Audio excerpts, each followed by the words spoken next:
What's going on, everybody? Welcome to another episode of Balls Deep Breakdowns with me, your host, Uncle Weezy. Today, we are going to be taking care of the Danaa Batgerel versus Kyung Kang undercard matchup on the UFC 275 card that is coming up this Saturday, June 11th.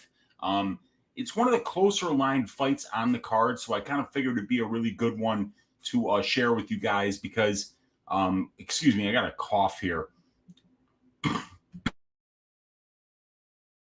Oh man, I wish there was just a cough button instead of a mute button. But so yeah, this one is a good one. It's one of the closer lined fights on the card. There's a lot of fights that I did want. I was gonna do Manel Kopp versus Rogerio Bontorin, but that one's already up to like minus 250 for Kopp. And then I was gonna do the co-main, the Shevchenko Thales Santos fight, but that's minus 600, minus 700 for Valentino right now. So I figured this would be a good one to do because it's not one of the lines that's blown out yet. It's a striker versus grappler matchup, so it's a good stylistic matchup to break down.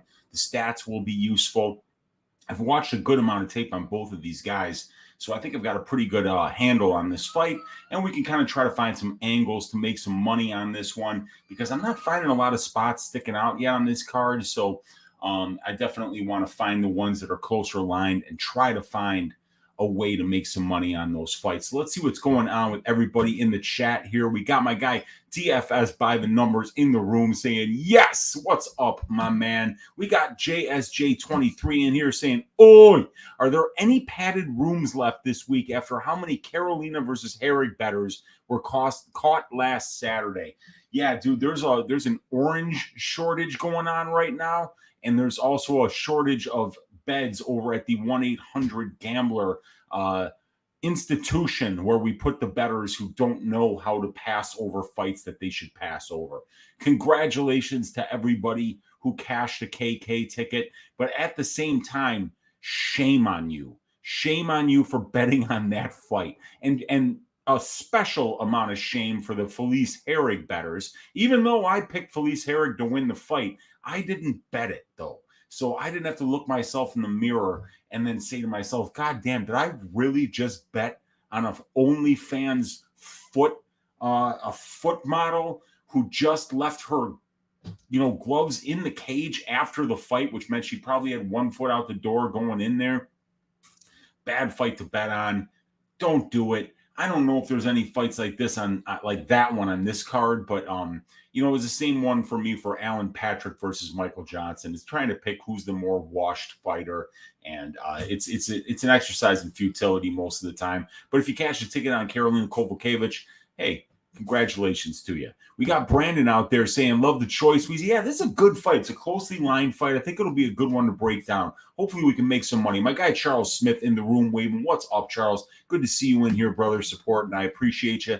We got Mushroom saying, Uncle Weezy, oi, 11 more straight weeks of ass shaving the bookies upcoming. Let's fucking go, you guys. Let's go, because we got a lot of work to do.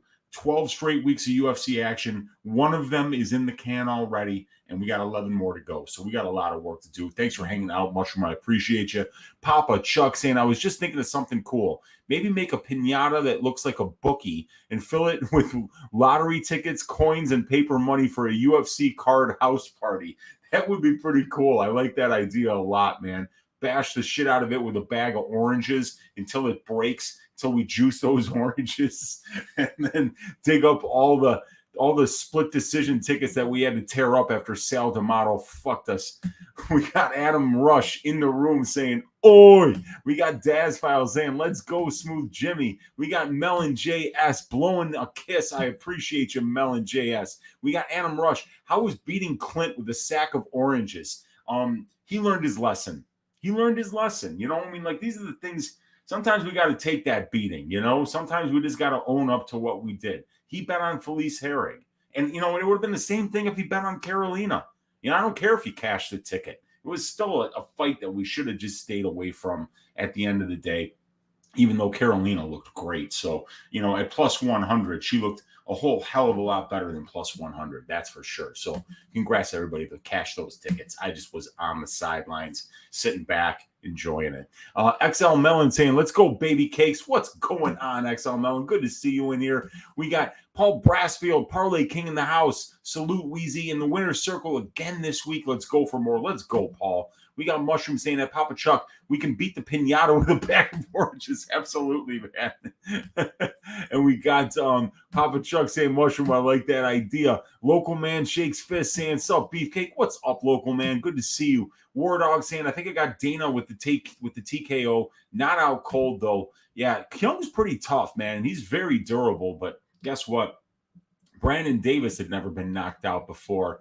And Danaa Batgerel disposed of that dude in the very first round, leaving me with a ticket that I had to trash, unfortunately. And Brady Herrig had one foot out the door and the other foot on OnlyFans, literally. You should tweet that one out, Brady. That's a beauty right there, man. It'll get a like and a retweet from me. Rogue Strummer saying, those gloves were down in the center of the cage so quick, nobody even saw her do it. I was on Herrig and balling in the fetal position. Yeah, man. That's the thing about those fights. That's what I always say. It's like, you're going to cash those tickets every once in a while, but then when you don't, man, they stay with you. Like, for instance, every time I hear the words Mandy Bohm, I just get like a chill down my spine. I bet on Mandy Bohm against Ariane Lipski. It was one of the worst bets I've ever made. I think I got her at plus 100, and she looked about plus 700. She looked horrible. And I just remember thinking to myself, why the hell did I bet Mandy Bohm? And even to this day, I mean, when was the last time Mandy Bohm fight? I'm talking about a 1-unit bet that I lost on Mandy Bohm. I'm still emotionally scarred from that shit because it was a horseshit bet. It was a horseshit bet. I had no business making that bet. I bet on a bum, and Bohm rhymes with bum, so I should have known that right away. But I did it, and it still hurts. And if you're making a bet that before you click that make bet button, you think to yourself, is this going to emotionally scar me if I lose this bet? If the answer is yes, and it's a fight that's low level and has a lot of narrative issues going on, and just walk away. It's so much easier, you guys. Matthew Campbell saying, hey, Uncle Weezy, found you a few months ago and wanted to say thank you for all your hard, diligent tape study, spreadsheets, and analysis. You've taught me so much about betting and fighter. Thank you so much. I appreciate you, Matthew. That's really nice for the kind words, man. It helps when people like us, the people that do the content out here on YouTube, hear that from the people that watch. It really does mean a lot, because without you guys, there's no show. Without you guys watching, I'm just talking to a blank screen. So I appreciate each and every one of you guys that comes here to the MMA Engine YouTube channel, to Pub Sports Radio, to DFS by the Numbers channel, to Uncle Weezy's channel, to Monk's channel, to Lou Betch's channel, but most of all, here to the MMA Engine. Like and subscribe to this channel. We're almost at 1,000 subscribers and so close to the launch of our site. Can't wait to start doing these balls deep breakdowns from the fight studio that is being built now, so that we're not just bringing up these spreadsheets, which are good to look at. I mean, they're okay. They serve a great purpose. I think the spreadsheets are just great because I give them out for free. You can put them on your screen and do your fight research with all the numbers in one place, whether it be the fighter histories or just the individual stats and how they match up against the opponent. I think it's all very useful information, but when we can display it in a more eye-catching way, it's just going to bring so much more to the presentation of the data. It's really going to make the data pop, and it's really going to make the show that much better. So can't wait to share that with you guys over at the MMA Engine. And like I say, if you haven't subscribed to this channel, please go ahead and do so, because we are going to have so much more fantastic content coming your way for the rest of this year and for the years to come, that it's going to blow you away. Thank you for hanging out, Matthew. Appreciate you. We got Sloppy Second saying, Weez, need to start growing an orchard to keep up with the teachers. I love it, man. It's good to see you in your Sloppy Seconds. Worth it saying, smash that like button. Oi, cheers. Appreciate you, Worth it. Sounds like a classic WMMA bet. You got that right, man. It really is. Ice Viking saying, Avs and Oilers in overtime. The viewers might be a bit late today. This game is even better than Stranger Things. Yeah, man, I don't even watch hockey. It's gotten to the point where I don't watch anything unless like my girlfriend is like, hey, well, let's watch this. And we started watching Stranger Things years ago. So started watching that again, finished it up. It's good, fun, always a fun show. But for me, especially when the girlfriend's out of town, it's just tape study from the moment I wake up to the moment I go to bed. Tape study, tape study, tape study, numbers study, see where the lines are at, rinse and repeat, man. But yeah, welcome to everybody. If that game is in overtime and if it ends, welcome here to the MMA Engine channel to talk about the fights coming up this Saturday. Dan Hamilton saying, I'm a psychologist, Weezy, I can help. I appreciate you, man. We all of us cappers, we need a little bit of help, man. True shot saying every bet rear view mirror. Yeah, no, you're right about that. But sometimes others hurt worse than others. You know, losing that Benoit Saint Denis versus Elizeu Zaleski dos Santos under 2.5 rounds is emotionally scarring. But you know, you try to get it in the rear view mirror, and you try to always go forward, remembering those lessons that are in the rearview mirror, you know, because when you lose, you learn. And when you're learning, you're getting better. And when you don't repeat the same mistakes over and over again, that's how you get to filter out the bad bets, make more of the good bets, and become a long-term winner. And that's the goal. And Paul Brassfield saying, it terrifies the crap out of me to bet on women's MMA. I think that's why so many bettors, including myself, just stay away from all of them. What I think, Paul, I think that, you know, you put the same amount of work into the MMA, women's MMA fights that you do the men's MMA fights in terms of preparation, tape study, all that stuff, but that you always have to keep it in your mind that the variance of women's fights is unbelievable. Holly Holm looked like absolute dog shit against Ketlin Vieira. It was as if she completely forgot how to strike. If you watch tape on those two, and you came to me before that fight and said that Ketlin Vieira was going to win half of the striking exchanges, I would have laughed in your fucking face. And the reason I would have done that is because you clearly wouldn't have watched any tape. Holly Holm's striking is so much better than Ketlin Vieira's, but what did she do? She went out there a couple weeks ago and just forgot how to strike. She threw no kicks. And that's what she's always done to keep range and frustrate her opponents, keep them at the range where she can hit them, where they can't hit her. Her kicking game, she completely forgot how to do it. And, you know, it was a minus 250 favorite that busted. So now with every women's MMA fight, I won't let myself get confident about my reads. And I just don't.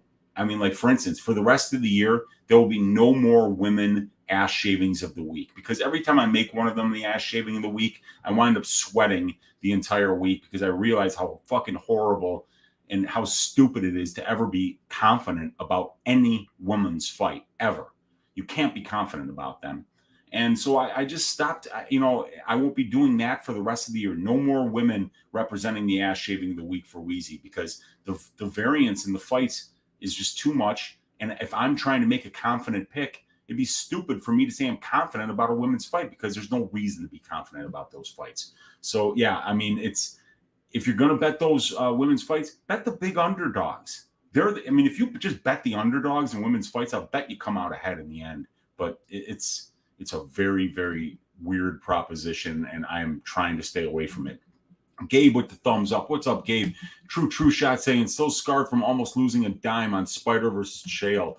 Oh, dude, the Spider versus Chael 1, where he caught him in that triangle in the fourth and the fifth round. I was watching that fight live at a bar with 5 Brazilian dudes. I mean, I thought that they were going to fucking trash the entire bar. It was hilarious. It was one of the best fights of all time. Dan Hamilton saying, I'm old enough to be your daddy. I don't know about that, Dan. Matthew Campbell saying, I've been watching everything you guys dropped since I found y'all. Stoked for the future. Appreciate you, Matthew. Dan Hamilton, women's MMA 1-800 gambler. You got that right, damn. Mushroom.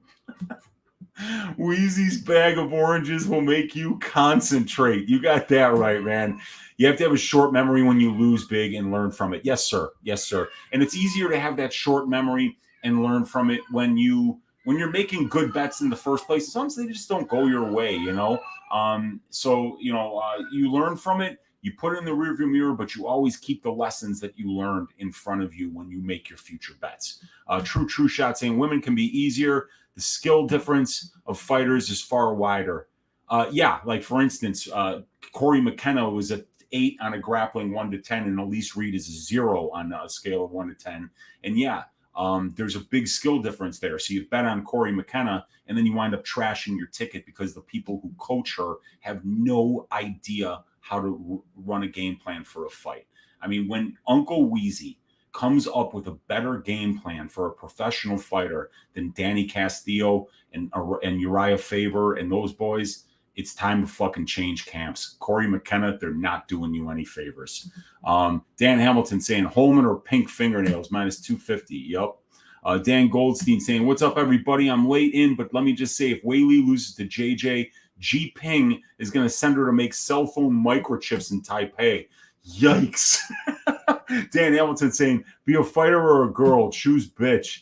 True shot saying, out of state, holding home ticket in a state I couldn't live bet as hedge really sucked. Yeah, and I was looking to hedge. I just couldn't get out at a good price.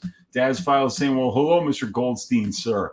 And Dan saying, I think JJ has a hell of a good chance in a 3-rounder to win as long as she doesn't get punched till she looks like Roger the Alien from American Dad. That was wild. Her forehead was crazy.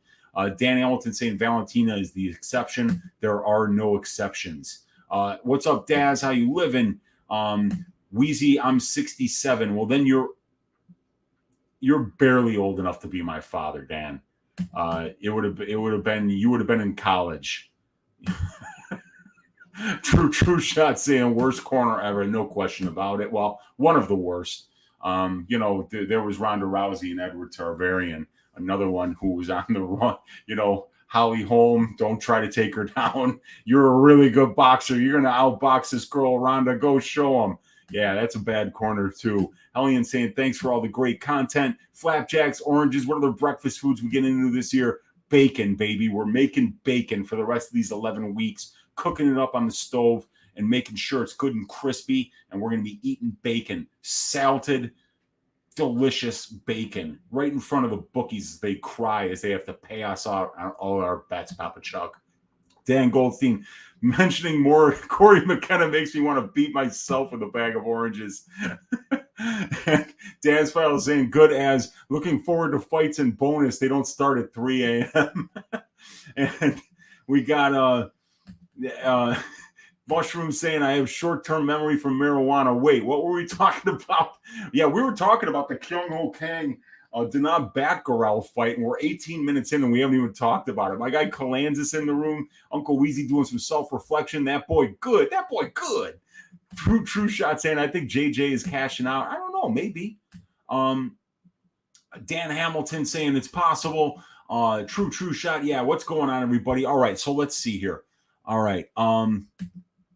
Let me get this off the screen. Let me get the stats on the screen, you guys. I've got the advanced stats up here, and I'm just going to bring this all the way over for now, just so it's next.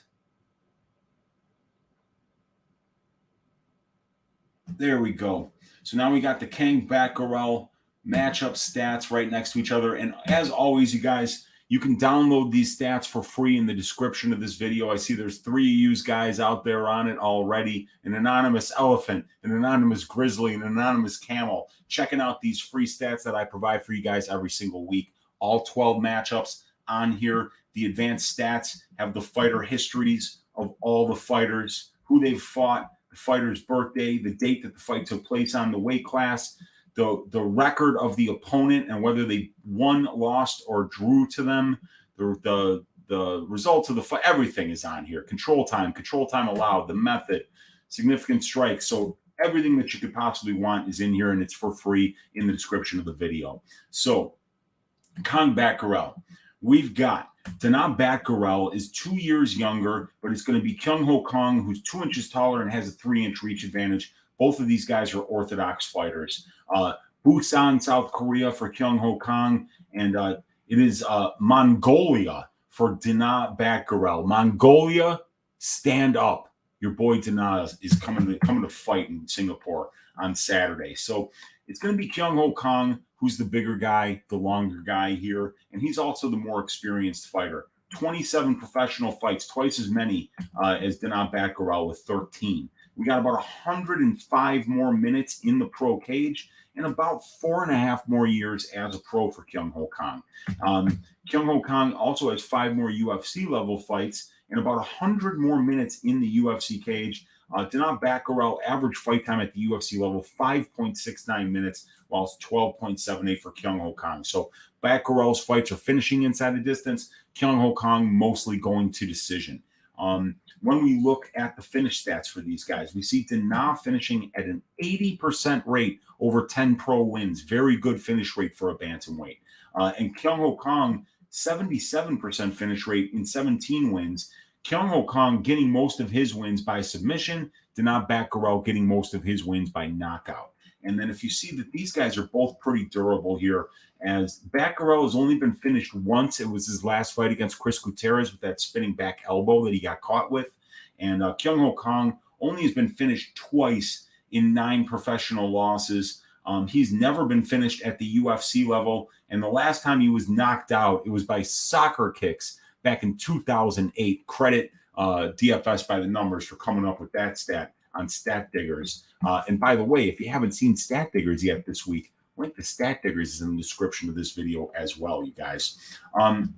So quick little recap here. We got Kang, even though he's 2 years older, he's 34, Batgerel 32, so we age very similar, but it's going to be Kang 2 inches taller, 3-inch reach advantage, and a big experience advantage, both as a pro and as a UFC fighter for Kang, and they're both great finishers. It's just Danaa Batgerel, more of a knockout artist, Kang more of a submission artist. So this is really a striker versus grappler fight. So we're going to really need to kind of go in depth into these striking stats, into the grappling stats, to try to get an angle on how to make some money on this fight.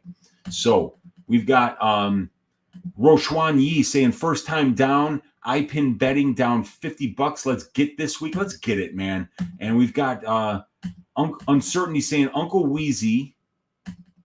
Damn it.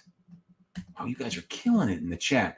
Who's your favorite women's pick for UFC 275? The favorite women's pick I would guess would be I like Na Liang to win by first round submission. And I also love the Na Liang Silvana Gomez Juarez fight to finish inside the distance. Fight doesn't go to decision. Should be a great line there. And then the Zhang Yunjacek over 2.5, I think, is a pretty solid bet. Both of these ladies very durable. Joanna, not much of a knockout artist. Zhang has only landed 1 knockdown in 7 fights, so I do see that fight going to decision. They're very closely matched, so that would be the bets that I like so far for women's fights on this card. But like I say, man, betting sides is difficult. I like to play the props. I like to play the time props, but betting sides, not going to be playing around much with that. Matthew saying, Stoked, you picked this fight. I'm hearing people online being 50-50. Yeah, it's a great matchup. It depends on whether you lean striker or grappler. Danaa is my lean for Dan Hamilton. Batgerel by KO. Fight doesn't go to decision. Under 2.5, 1.5. All violence bets Mushroom likes in this fight. And it's a striker versus grappler matchup, so it's a good place to do that. With all his losses at a simple fight name level, Mr. Perfect, Kang is as fraudulent as that bum Askar for last week. Kang isn't that fraudulent. He's got some good wins. He's just fought mostly at the UFC level on these Asian cards. So he's been fighting a lot of the guys that aren't UFC mainstays. These are the guys that show up to fight when the UFC is in Singapore, when they're in Korea, when they're in Japan, when they're in China. So right now we've got a situation where we have a lot of Asian fighters on this card. and a lot of Pacific, like Australians in Madalena. We've got Malkoon from Australia. We got Kulabao from Australia. And then we got Choi from Korea and Mahashate from China. And, Matthews from Australia, Liang from China, Pasquale from Hong Kong originally. So yeah, there's some, this is definitely a very international card. And when we look at Kang and the level of competition that he's fought, we see a lot of Asian names here: Shimizu, Tanaka, Ishihara, Liu, Batgerel again, so 5 Asian names. And then we've also got fights against Brazilians in Yaya, an American in Davis, another Brazilian in Ramos, Argentinian in Canetti, and then American in Camus, and an American in Caceres. So yeah, but he's been around. He's fought some decent names here: 14-11 Caceres, 13-4 Ronnie Yaya, Ramos 6-3. But the wins, he's never beaten anybody with a winning record in the UFC. And I believe it's the same for Batgerel, though. That's something we have to keep in mind. Neither one of these guys, Brandon Davis 4-5, Natividad 0-2, and Canetti 3-5. So, they both got a win over Guido Canetti. They're beating the same level of competition here, and it's a striker versus grappler matchup. So we're going to break down these stats. Danaa going to send him to the shadow realm. Well, Jacob, that's what Danaa is good at, man. That dude hits like a truck. Paul Brassfield said, I think Danaa is coming back too quick off that KO loss. I don't think it was that bad. He got caught, and he got caught hard, but it looked like if the ref had given him another 5 seconds, that he could have recovered and kind of stayed in it. But he took a shot there from Gutierrez with that spinner. That was something else, man. I like the under 2.5 mush. He looked like crap against Hani. Yeah, Hani's a really good grappler, though. I mean, his striking looked great against Hani when it was on the feet. But man, Hani did such a good job of getting that fight to the ground over and over again and making Kang work. Kang's last fight was unimpressive. He was a lazy fighter. Yeah, well, that's what Yaya does. That's how Yaya wins. And he's not going to have to worry about that kind of an attack from Batgerel. This is going to be a very simple fight for Kang. Don't engage in the striking with this guy. He's got bricks for hands. Paul's saying, yeah, if Kang wasn't so sloppy with his takedowns, he'd be a lock for me against Batgerel. But I just can't right now. And True saying Gutierrez KO started with a bad shot to the back of the head. He looked buzzed from it to me. Yeah, that could be. I think I remember that. Rogue Strummer saying he can't fight from his back. Dan Hamilton, but Danaa is probably unlikely to control him in that same position. Yeah, exactly. Danaa won't even go for a takedown. Seems like a close fight to me. I lost trust in Danaa at this point. Let's see. Yeah, Glover, Jiri, no distance, minus 450. Yeah, that's actually a little bit underpriced. It's going to go to minus 600, minus 700, I would say. Lean Danaa, not confident. But if you look at it, Kang had some great moments against Yaya. He just looked sloppy with his entries on takedowns. Yeah, well, I mean, he shouldn't have even been trying to take down Yaya because he was doing so great on the feet, but Yaya was going to be pushing to get that fight to the ground. My guy Mills, MMA Locker Room, saying, what's good, Weezy? Let's flap dollars and get waffles. Let's go, baby. And we got to find some ways to make money on this fight. Papa Chuck saying, Mr. Perfect has the most ding-dongish tapology picture. I kind of like it. Where it's right over here. It's this one. Look at how handsome he is. Look at that. Got a belt there. He's got a big smile on his face. Beautiful haircut. And Danaa Batgerel looks a little more shop worn. He looks like that 28-year-old that's really 43. But yeah, good pictures for both of them here. This is a good fight. This is a really good fight. But anyway, let's get back to the stats here. Oh, we got my guy Victor saying, I'm late. What did I miss? Dude, I've just been chatting with the chat pretty much the whole time here. We've barely even gotten into any stats. And let's see here. Dan saying big money, Malkoon Madov. We got Rusty Tenakun saying waiting for the oranges. Kang too sloppy on the ground at times. Yeah, they're both beating cans. Hammer and Hog in the room. What's up, dude? Ice Viking you can tell the channel is gaining popularity when Weezy is having a hard time keeping up with the chat. We love all that you do for us each week. Appreciate you, Ice Viking. And if I could corner some of these guys, I would be more confident. Yeah, me too, man. I wonder what Kang's game plan coming into this fight. Help out and smash the like, says Hellion. Yeah, dude, the Kang game plan better be to wrestle. So let's check it out here. Kang on the feet, landing a little bit more than he absorbs. Lands 2.56, absorbs 2.36. Damn it. Okay, there. He's throwing just about the same amount as his opponents. 45% striking accuracy, good power, 3 knockdowns in his 10 UFC fights. And he's only been knocked down once. So, yeah, 3-to-1 knockdown ratio, 0.35 knockdowns per 15 minutes, and only 0.12 absorbed. But he's gotten cracked on the feet in a lot of fights. Batgerel, though, landing 5.66 significant strikes, only absorbing 3.45. And look at the volume. Throwing 15.23, but his opponents are only throwing 8. 56% striking defense. He's been knocked down once in 5 UFC fights, and he's landed 3 knockdowns in his 5 UFC fights, and he's got a 1.58 knockdowns per 15 minutes. So, yeah, 1.86% of the significant strikes that he lands result in a knockdown, and he's averaging over 1.5 knockdowns per 15 minutes. So Danaa is a guy that you just don't want to stand in front of and trade bombs with, because this guy is not a technical boxer. He's not going to double up on his jab. He's not going to set traps. He's going to fucking wing bombs, and he's going to basically just stand in front of you and do that, hoping that you'll throw back, and then he's confident that he's going to land before you do, and that his chin will hold up better than yours. And his chin probably will hold up better than yours, because the way that Danaa hits, he's just got crazy power. So this seems easy to me. It seems like Kang, if he has any brains at all, is going to be going to the wrestling early and often here. And the grappling numbers are a little bit, you like to see what you're seeing from Kang on the grappling, right? 32 takedown attempts in 10 UFC fights. He's gotten more than half of them, almost 60% accuracy on his takedowns. That's excellent. 2.23 per 15 minutes, and he's active in fishing for submissions when he's on the ground, and he's out-controlling his opponents at almost a 2-to-1 ratio.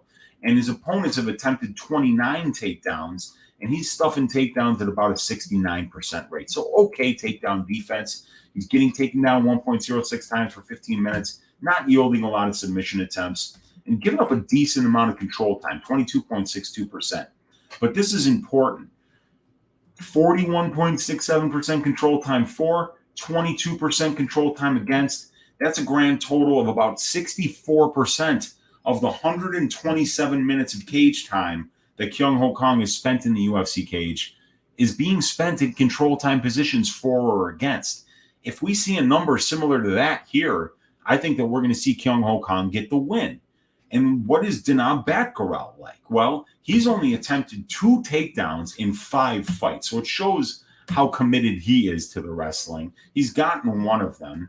He's less than 2.5% control time for. So that is like, 1 out of 40 seconds is Danaa Batgerel getting control time over his opponent. So he's not looking for control time. And his opponents have only controlled him a little bit less than 11% of his 28.43 minutes in the UFC cage. But here's the thing. 7 takedown attempts is all Danaa Batgerel has seen in 5 UFC fights. So we haven't really seen Danaa face up to any kind of a wrestling attack here. Really, the only person that's been wrestling him so far in the UFC was Haley Alatang, and he really only did it in 1 round. If we look here at Kang, and we go to this, or I'm sorry, not Kang, we're going to go to Danaa Batgerel. We go to the Alatang Haley fight, and we go per round on the statistics. We see that Alatang, 0 seconds of control time in round 1, 0 seconds of control time in round 2. And then in round 3, he went to the wrestling. He lands 3 of 7 takedowns and gets 2 minutes and 51 seconds of control time. So there's only been 5 minutes of the career thus far of Danaa Batgerel where he's actually seen any kind of wrestling at all. And he was controlled almost 60% of that 5 minutes by Haley Alatang. Now, he also landed 33 strikes, 66 total strikes in that round. So he landed a lot of volume when he was up and he was winning stuff. But he lost almost 60% of that round on the ground, and he wound up losing this fight 29-27 on all 3 cards. I don't know if that was because of a 10-8 round or if it was because of a point deduction, because of a fence grabs or eye pokes. I don't remember. But either way, this was a loss for Danaa, and it was the only fight where he really saw any kind of wrestling attack whatsoever. So it's really important to note that if Kyung Kang does choose to grapple here, as he should, we don't really know. We have to admit that we don't know how this is going to go for Danaa. We don't really know how he's going to thrive in that kind of a fight because we haven't seen him put to that test yet. Alatang decided to wrestle once, and it worked for him. He won a bunch of minutes in that 3rd round of that fight and wound up winning the fight. So Kyung Kang does have the ability to wrestle. He has spent about 64% of his UFC career of 10 fights in control time positions for or against. And I would suggest that if he wants to leave the cage with his consciousness and all of his brain cells, that he should be grappling in this spot because Danaa Batgerel simply has too much power in order to just even entertain the striking exchanges for more than 10 or 15 seconds at a time. Simply, you just don't want to blink when that guy is in front of you because he can land a bomb at any minute. So I've got some interesting stats here that I came across. Now, Batgerel, if we go over here to the advanced stats and we line up his wins, we'll see them here. Brandon Davis, Kevin Natividad, and Guido Canetti. And in all 3 of those fights, he gave up 0 seconds of control time. In all 3 of those fights, his opponents didn't attempt a takedown. And in all 3 of those fights, he landed a knockdown. So here's a guy who's 3-0 when he lands a knockdown, 3-0, or actually 3-1 when his opponents don't attempt a takedown. And he's 0-2 when he doesn't get a knockdown. So it's really pretty simple. You look here, he lost to Alatang, gave up 171 seconds of control time against Alatang. He out-controlled Gutierrez 24-13 and got a takedown in this fight, but him getting that takedown only got him about 24 seconds of control time. So, he didn't do much with the takedown. But Kang, on the other hand, 3-0 when he gets a knockdown, 0-2 when he doesn't. He's 0-2 when he attempts a takedown, is Danaa Batgerel, and he's 3-0 when he doesn't. So, this is a guy who's thriving in fights where there's no grappling and not doing as well when there is some kind of grappling exchange in the fight.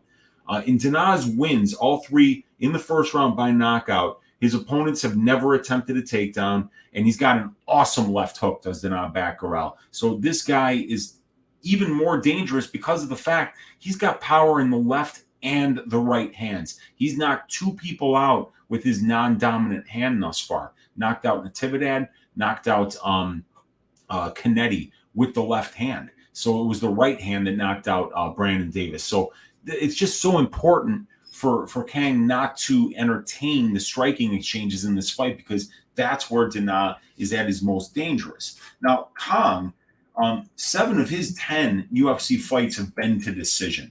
So, and 5 of those have been split decisions. The Alex Caceres fight was a split decision that Caceres won. And then I don't know if this fight was taken away for weed or not, so I haven't overturned it to a loss. If it is, Caceres, he failed a drug test. If it was because of marijuana, I'm going to switch this to a loss for Ho Kong and a win for Caceres. But he lost that fight. He lost to Chico Camus here. He lost to Ricardo Ramos and Ronnie Yaya. So a 22-11 record are the guys that have beaten him. But so yeah, 7 of 10 fights. We got a split decision here against Tanaka. That's a win. We got a split decision loss here to Ricardo Ramos. A split decision win here over Brandon Davis. And I don't know how this is funny. Split decision over Pyongyang Liu. He won all 3 rounds of that fight. Maybe he lost the 3rd round because Pyongyang did actually land some good shots in the 3rd round. But I don't know how that was a split decision. Let's see if that was fucking Sal D'Amato. It was in Asia, so I doubt it. But it could definitely be Sal D'Amato because it was that bad of a card. So let's see here. The idiot that scored it for Pyongyang Liu is named Evan Field. Evan Field. That's an idiot right there. Yeah, Kyung Ho Kong easily won this fight. 12 minutes and 23 seconds of control time. And Pyongyang Liu lands 5 more significant strikes, and this fucking idiot scores it for Liu. Amazing. Let's see. So Kang has never beaten an opponent in the UFC with a winning UFC record, and he's 10 of 18 on his takedowns in his 6 wins. So he's really getting good take, like almost 60% on his takedowns in his wins. And in his wins, he's controlling his opponents 58% of the time and being controlled 14.6% of the time.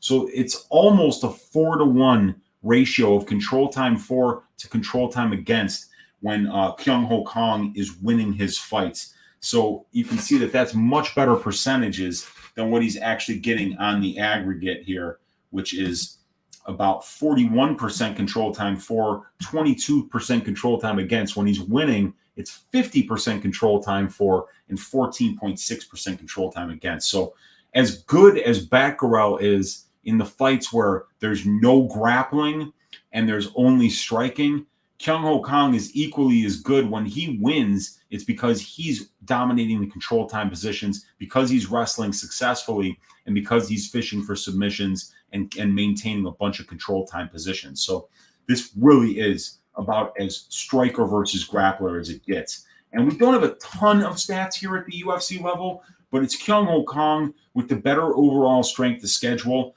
The ratio almost identical, but you can see the more experienced competition is being fought by Kang. The average record of a Kang opponent, 4.6 wins, 3.8 losses, while for Bakary, 2.8 wins, 2.2 losses. And we can both see their wins. They're both only winning against losing competition with a win-loss ratio less than 1 for both of them. So the wins are about equal for Kang and Batgerel. And then in the losses, Kyung Ho Kong losing to the much more experienced competition, but then Batgerel losing to a guy with an average record of 3.5 wins and 1 loss. So he's definitely losing to some really good guys too with the better win-loss ratio. 5 names. Lost by split decision to Kang or to Ramos, a win by submission over Ishihara. Kyung Ho Kong in the Ishihara fight. Now, Ishihara is a guy that's known for having really bad grappling.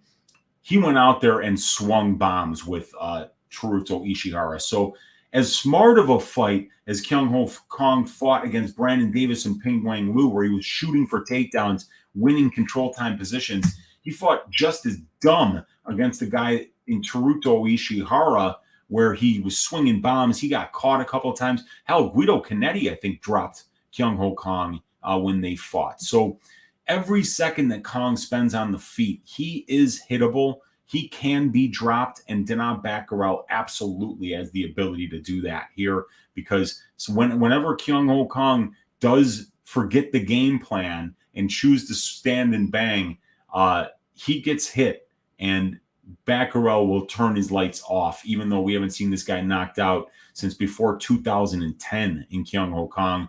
I think that Batgerel could be the first person to do it in a very long time if Kyung doesn't go out there and wrestle and make this a really greasy fight. Let's see here. What are you guys talking about in the chat? Let's see. Dan saying Bludgeon that like button with Weezy's bag of oranges. Appreciate you. Local man shakes fist saying, let's use the Brandon Davis litmus test for fight goes to decision. Kyung versus Davis fight goes to decision. Closed at minus 145. Danaa versus Davis minus 160. Together should be somewhere between. So right now on Caesars, we've got an under 2.5 sitting at plus 100. So it will be about minus 120, maybe minus 115 for the fight doesn't go. So it's going to be cheaper. It's going to be cheaper. And we've got a striker versus grappler matchup here. I actually had the finish only prop for Brandon Davis because I thought there would be no way that Danaa Batgerel could finish Brandon Davis because he's so tough, because he's so durable, such a big dude. But boy, I was completely wrong on that one. So yeah, this one, the fight doesn't go. We'll take a look at the time props here too. But I don't know. It's hard to say here. I think there certainly could be violence here. We'll take a look at the prop template. If Kang was the victim of an orange bag beating, should he change his name to Tang? Yes. The answer is absolutely yes. I completely go along with that, Mushroom. Brilliant stuff. Any brains at all? Haha, their brains are scrambled. Well, that's what happens when you fight stupid. You get hit in the head and your brains get scrambled. Dan Goldstein saying Danaa is as committed to grappling as Elton John is to vagina. That's not committed at all. When you have rocks in your hands that hit harder than Weezy's citrus bag, you tend to get deficient in that area. Yeah, and that's so true, Dan, because he can rely on his hands. And he doesn't even need to hit you that often. It just needs to be once and you go to sleep. So, yeah, you can be deficient in your grappling as long as you can keep the fight on the feet. You're going to be very dangerous. A bag of Kangs. Dan Hamilton saying, sounds like another greasy decision by your commentary analysis. I don't know, man, because Kang, when he gets you down, he's working for submissions. He's trying to get your back and get that rear naked choke. And if he mounts you, he can work to get to the triangle from there or an arm bar from there as well. So look, Kyung Kang can get arm triangles, arm bars, triangles, rear naked chokes. He's very good everywhere. And Danaa is just somebody we haven't seen on the ground. And the difference between somebody like Alatang Lee and Kyung Ho Kang is that Alatang's a really good wrestler, but not much of a submission grappler. Kyung Ho Kang's a legit submission grappler. Now, he got taken to school by Hani Yaya, but Hani Yaya is one of the original old school Brazilian Jiu-Jitsu black belts that's been doing it forever. He's one of the trickiest guys on the ground that you're going to find in the bantamweight division. Danaa Batgerel is not even anywhere close to being on that level. And if this fight goes to the ground, he's going to have to be very defensively responsible to make sure he does not make mistakes. Because if he does and he lets Kyung pass his guard and get to his back, he's going to be fighting for his life in there. Kang is not Corey McKenna. His IQ is not room temperature. Also, Danaa is not Yaya on the ground. Kang wins. Yeah, I mean, I'm telling you, Kang has went in there and swung with some guys that he shouldn't have. The Kennedy fight, the Ishihara fight, both fights that he won in the first round by submission. But he engaged in the striking in those fights way more than he should have. And when he finally did go to the grappling, which was late in the first round in both instances, he said, why didn't he just do that 15 seconds into the fight? He made it look so easy once he got it to the ground. So, the IQ is okay. It's good. It's not Corey McKenna bad, of course. I mean, that's just bottom. I mean, there's Jimmy Crute, which is the bedrock. That's the basement. And then there's Corey McKenna is the water in the basement that's starting to approach the first floor. And then, there's the rest of them. So that bad decision was Chow D'Amato. Yeah, Evan Field. Rusty saying also important is who Dana has KO'd. Natividad, the human slinky, Brandon Davis, the comeback queen, and Kennedy father time himself. Yeah, Brandon Davis, though, I mean, admittedly, that guy's been around the block. He fought a ton of really good opponents who had never knocked him down. He went 3 rounds with Zabit, and then Danaa goes in there and just separates him from his consciousness in under a minute and a half. It was crazy. So I was really impressed by the Brandon Davis one. But yeah, I get what you're saying, brother. They're not, UFC champions that he's knocking out. Kang by dump and hump or Dana by KO. Yeah, yeah. Hellion saying, isn't Glover father time, man? He's 43 years old almost. And then Danaa wins, simple as. Yeah, I mean, it'll look simple if Danaa wins because he's going to land one big shot and Kyung's going to probably go to sleep. Glover is over. We will see about that. Jerry blocking punches with his face does worry me. Eventually, the chin will fail him. Yeah, at some point, maybe. But it's holding up, man. It's crazy holding up because that dude's defense is deplorable. He gets hit with everything. Mushroom saying, I'm not sure beating your ex-wife and her date would kill them, but I'm pretty sure OJ would. Oh, boy. Fight goes to decision for that above post. No, I got it on that, man. With a bag of oranges. Let me try that again. 5 Dimes says fight goes to decision at -105 and fight doesn't go at -125. Not posted on BFO for okay. Yeah, sometimes they don't get it out for some reason. But or just the book is a little bit late getting the stuff to best fight odds. I don't know, but I'm not sure beating your ex-wife and her date with a bag of oranges would kill them. But OJ.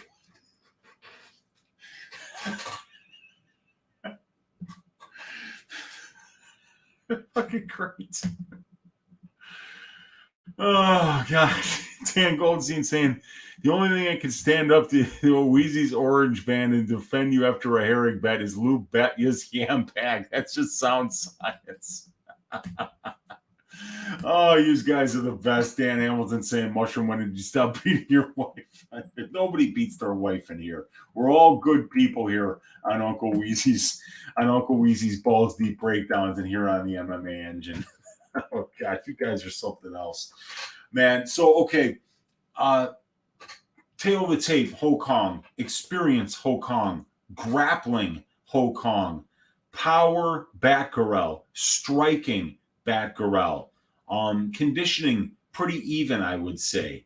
Strength of schedule, leaning ever so slightly, Ho Kong.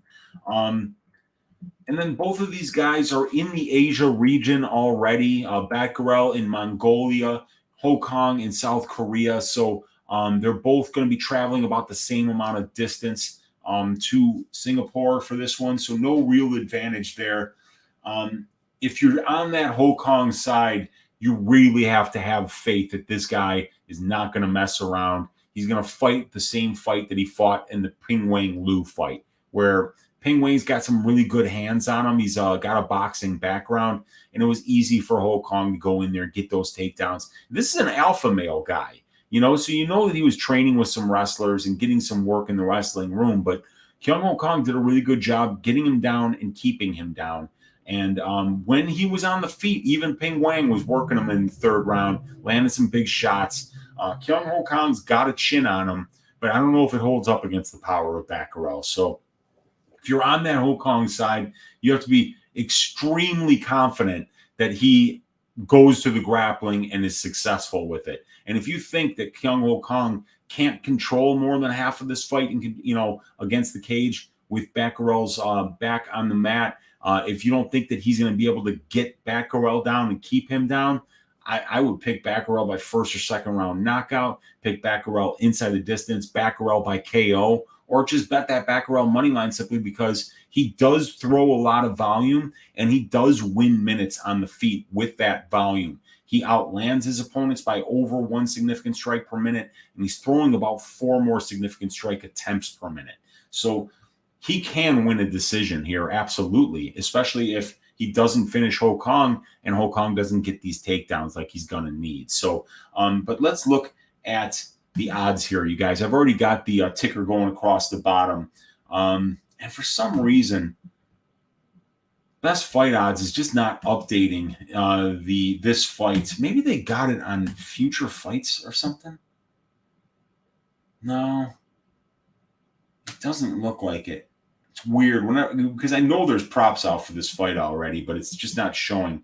So the you guys had it. So Local Man Shakes Fist. We'll put this into the prop template here. The fight doesn't go to decision, -125. Fight goes minus 105. And then we've got that under 2.5 at plus 100 and the over 2.5 at minus 130. So, yeah, those lines make sense. So, if we look here, I will zoom in on this.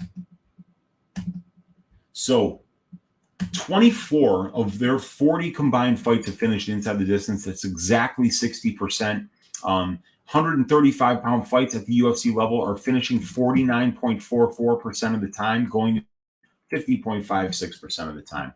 So it's right about 50-50 for these fights. So if we look at these lines sitting right about 50-50, 51% implied probability for the fight goes, 55% implied probability for the fight doesn't go, it looks like these lines are fairly priced in comparison to the finish rate.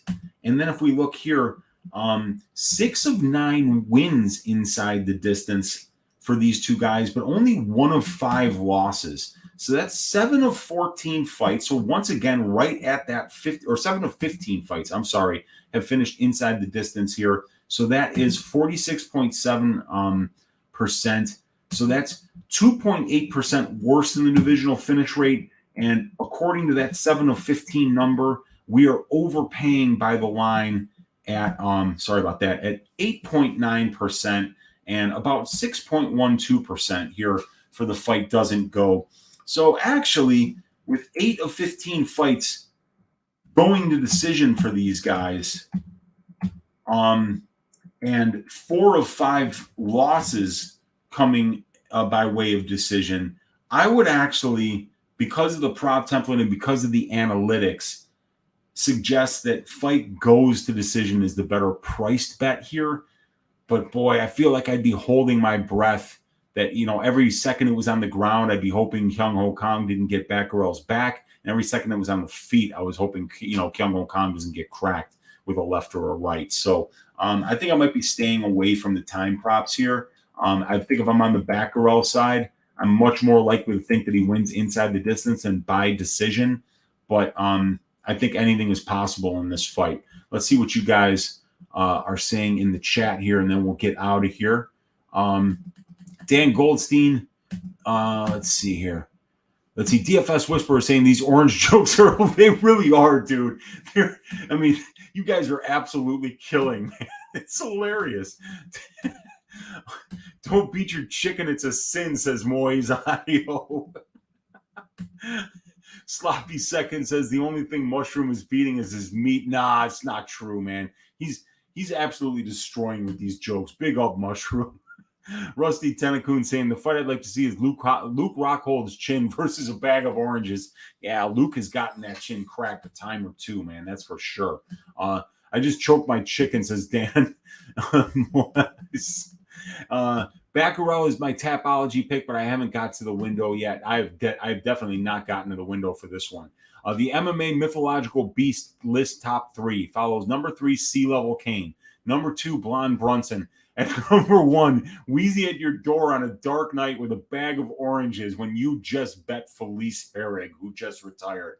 And that's where we're going to leave it, you guys. You guys are the best audience out there. Thank each and every one of you guys for spending your Monday night here with us on the MMA Engine YouTube channel, doing a balls deep breakdown with me, your host, Uncle Weezy. My pick for this fight, oh boy. I think the pick is going to be Danaa Batgerel by knockout for me, but I don't see myself getting to the window. I thought maybe when I talked through this with you guys that I would see an angle here or see a time prop that I liked more than the other. But I really think that this is going to be a very close fight. And I don't think I'm going to be getting my money anywhere near it because Ho Kong is very committed to the grappling, but he will stand and trade sometimes. And I haven't seen enough out of Danaa's takedown defense and grappling and get-up game yet to be confident one way or the other about whether Ho Kong's going to be able to have success with his grappling or not here. So I think I'll go with the power of Batgerel here and say that he gets it done, but I won't be getting to the window on this one. I think I'll just be sitting back and enjoying it. Yeah, man. Dan saying good night, guys. Mushroom saying Weezy beating someone with a bag of oranges will be a scene in Pulp Friction. Or you get it, guys, orange pulp. He's on fire. Thanks, you guys. You're all the best. Thank you so much for hanging out with me, you guys. I really appreciate you. Hit that like button, and if you haven't subscribed yet to the MMA Engine YouTube channel, please do. We're getting so close to 1,000 subscribers, and if you've got friends that haven't subscribed yet to the MMA Engine YouTube channel, give them a call. It's only midnight on the East Coast. Get them out of fucking bed, make them subscribe to the channel, and tell them you're going to fucking keep calling them until they do. This is what we do to our friends here, you guys. We make them subscribe to the MMA Engine YouTube channel. Look, God bless each and every one of you guys for hanging out. Let's stack cashed tickets like flapjacks for UFC 275. Join me tomorrow night, 10 o'clock Central Time, on Uncle Weezy's YouTube channel for a full card breakdown, just the tip with Uncle Weezy. I'll give you a greasy 4-leg parlay at the end. We'll finish with Uncle Weezy's ass shaving of the week, like we always do, coming off of a 1 week winning streak here with Alonzo Menafield shaving the ass of Trash Car Mozarov in the very first round by Crucifix Ground and Pound. Gotta love that.